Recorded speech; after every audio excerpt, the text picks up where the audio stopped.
جی ناظرین، قومی اسمبلی میں اپوزیشن لیڈر کی تقرری،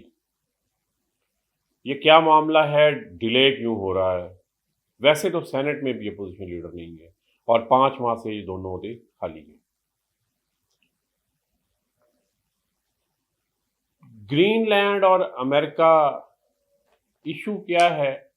اور کیا پہلی مرتبہ یہ ہو رہا ہے کہ ایک ملک دوسرے ملک سے پیسوں کے عوض اس کا خطہ، اس کا علاقہ حاصل کرنے کی کوشش کر رہا ہے یا فوجی طاقت کے ذریعے حاصل کرنے کی دھمکی دے رہا ہے؟ اس کا بھی جائزہ لیتے ہیں۔ اور پھر یہ بھی کرکٹ شائقین کے لیے ایک اور خبر ہے کہ پی ایس ایل میں ملتان سلطان کی ٹیم کو بھی نیلام کرنے کا فیصلہ کیا گیا ہے۔ بیشتر اس کے کہ ہم اپنے ان موضوعات کی طرف جائیں، آپ سے گزارش ہے کہ چینل کو سبسکرائب کریں، ویڈیو کو لائک اور شیئر کریں اور کمنٹ سیکشن میں اپنی آراء کا اظہار کریں۔ ناظرین، 5 ماہ پہلے قومی اسمبلی میں اپوزیشن لیڈر عمر ایوب اور سینٹ میں اپوزیشن لیڈر شبلی فراز کی نااہلی کے بعد یہ دونوں عہدے خالی پڑے ہیں۔ پی ٹی آئی نے ان عہدوں کے لیے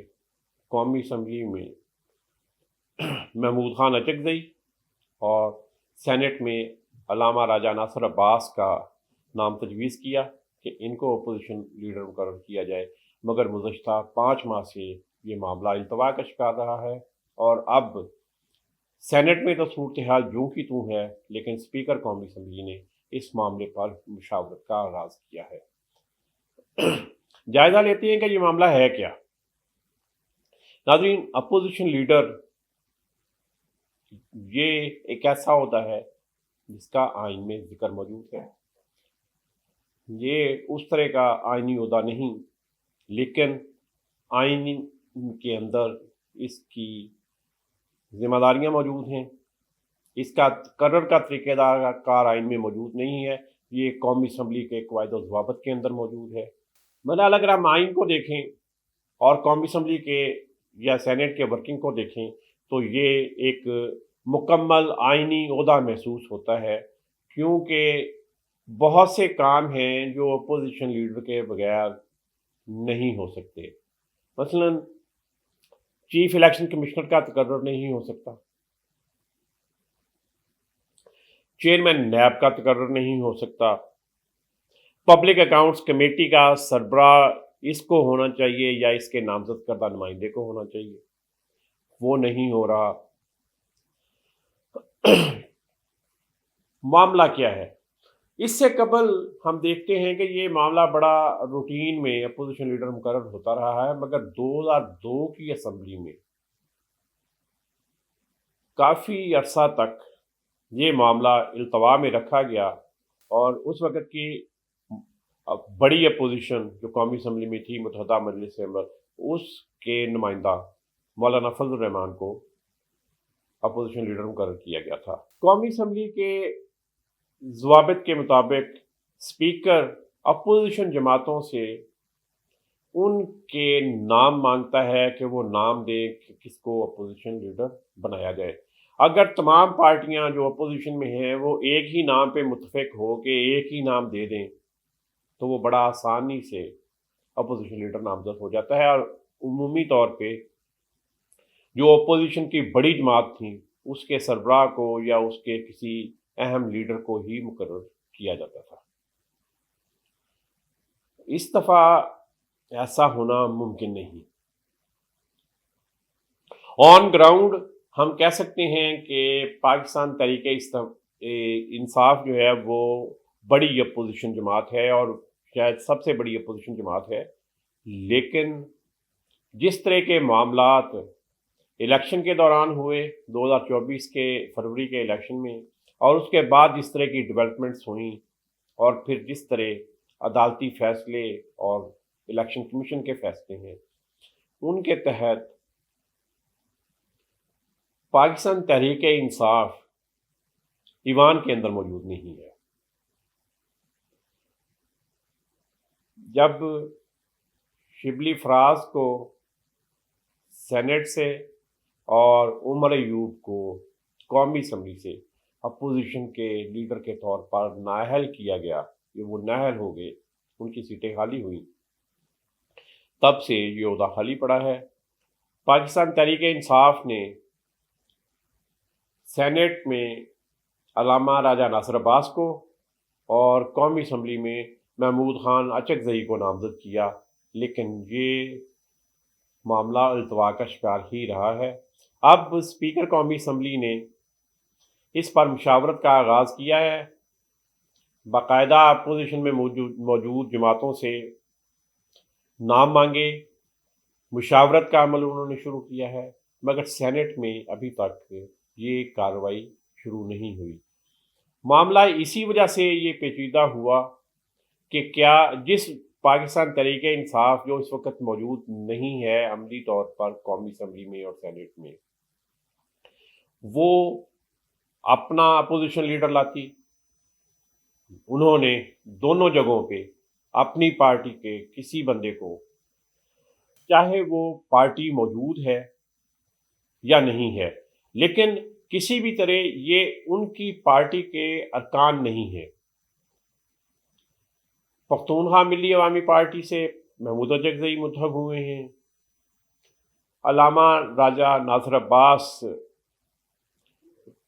بھی پاکستان تحریک انصاف سے نہیں ہیں،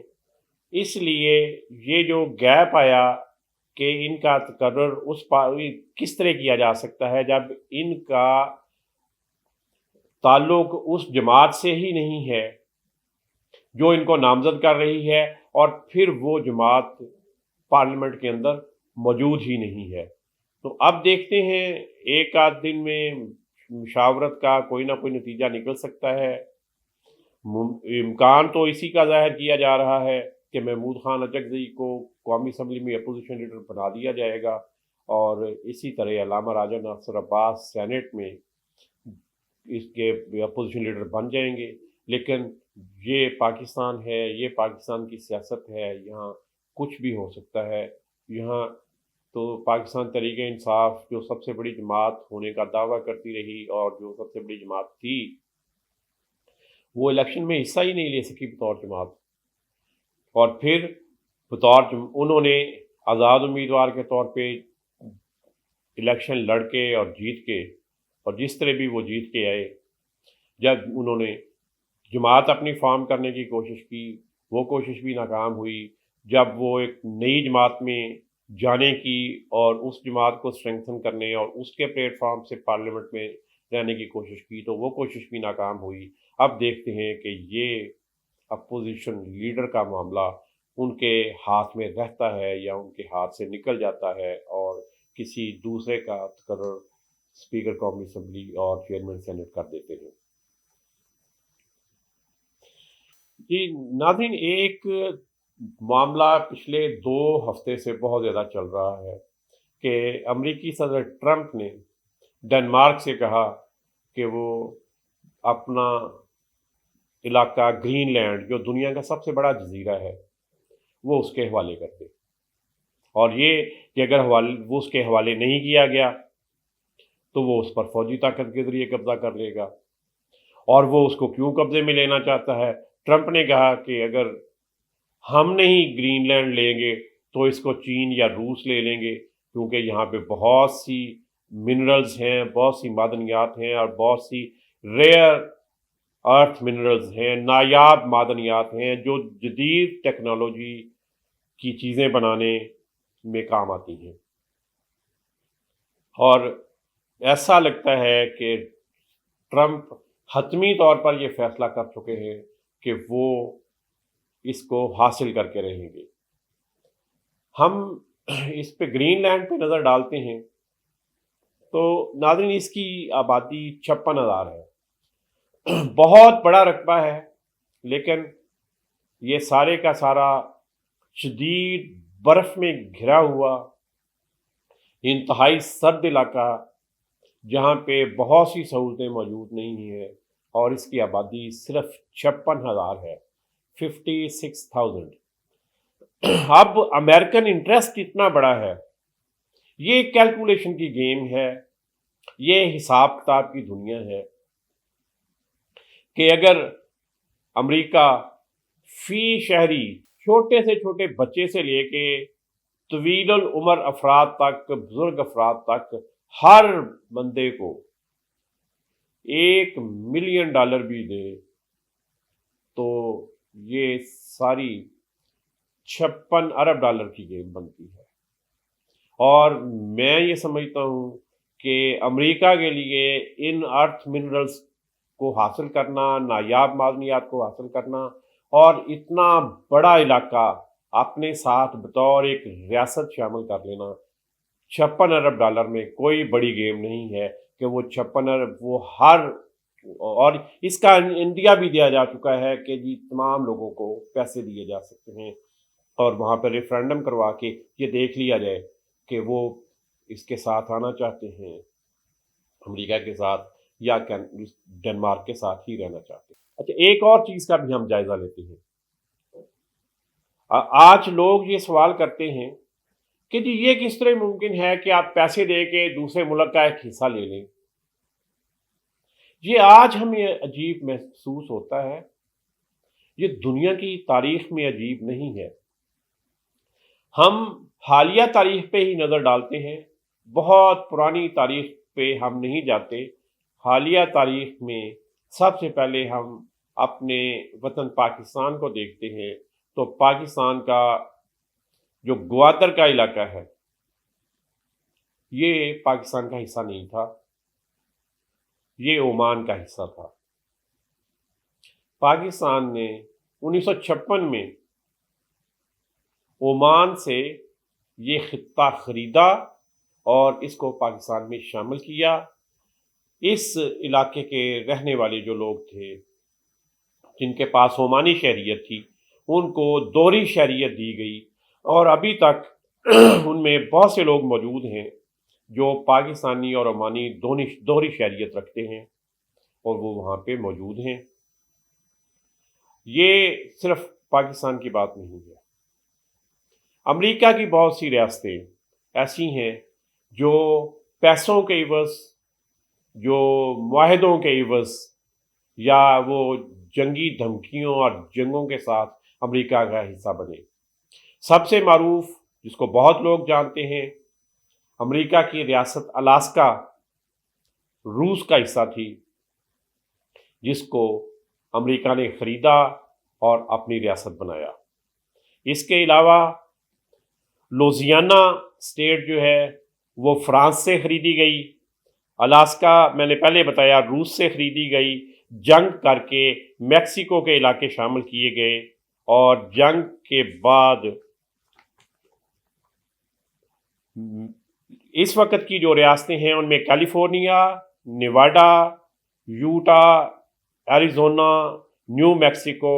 ٹیکساس اور ہوائی، یہ تمام امریکی ریاستیں وہ ہیں جو کسی نہ کسی معاہدے کے عوض، کسی جنگ کے بعد یا پیسوں کے عوض جو ہیں وہ امریکہ کا حصہ بنائی گئیں۔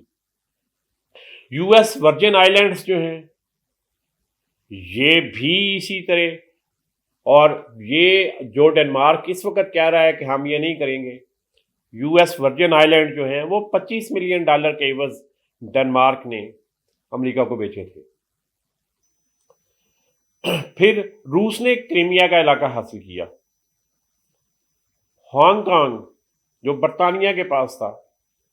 ہماری آنکھوں کے سامنے برطانیہ نے واپس کیا، ایک پولیٹیکل طریقہ کار کے تحت طویل مذاکرات کے بعد وہ چین کے پاس گیا۔ مکاؤ کا علاقہ جو ہے وہ پرتگال سے چین نے لیا۔ تو یہ ایسی چیزیں ہیں کہ جو شاید ہماری یادداشت کے اندر نہیں ہیں، دنیا میں یہ ہوتا رہا ہے، اور مجھے یہ لگ رہا ہے کہ شاید آئندہ بھی گرین لینڈ کے معاملے پہ بھی ایسا ہی ہونے جا رہا ہے۔ اور آخر پہ کہ پی ایس ایل کی ایک ٹیم جو علی ترین کی ملکیت میں تھی، جہانگیر ترین کے بیٹے کے پاس تھی، ملتان سلطان، علی ترین نے وہ ٹیم چھوڑ دی تھی، اور جب علی ترین نے چھوڑی تو اس وقت پاکستان کرکٹ بورڈ نے یہ کہا تھا کہ ہم اس ٹیم کو خود چلائیں گے اور ہم خود ایک ٹیم اپنے پاس رکھیں گے پی ایس ایل کی۔ مگر گزشتہ ہفتے دو ٹیموں کے کامیاب نیلام کے بعد، جس میں بہت بڑی خطیر رقم حاصل ہوئی، 175 کروڑ روپے اور 185 کروڑ روپے کی رقم حاصل ہوئی، اس سے پاکستان کرکٹ بورڈ نے یہ اخذ کیا کہ یہ جو ٹیم ان کے پاس ہے ملتان سلطان، اس کو نیلام کر کے مزید بڑی رقم حاصل کی جا سکتی ہے۔ تو اب پاکستان کرکٹ بورڈ نے ملتان سلطان کی نیلامی کے لیے بھی اشتہار جاری کر دیا ہے، اور ایک اور بڑی پارٹی یقینی طور پر ملتان سلطان کی ٹیم جو ہے اس کو حاصل کرنے جا رہی ہے۔ ملتان سلطان کا اشتہار سامنے آنے پر علی ترین نے ایک ٹویٹ کیا۔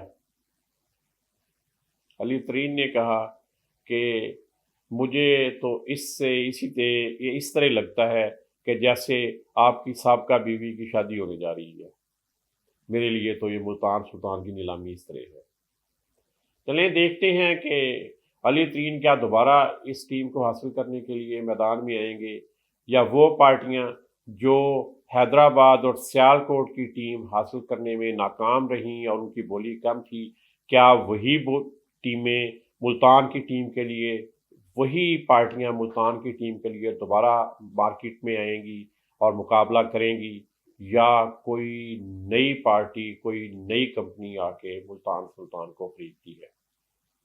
بہت شکریہ۔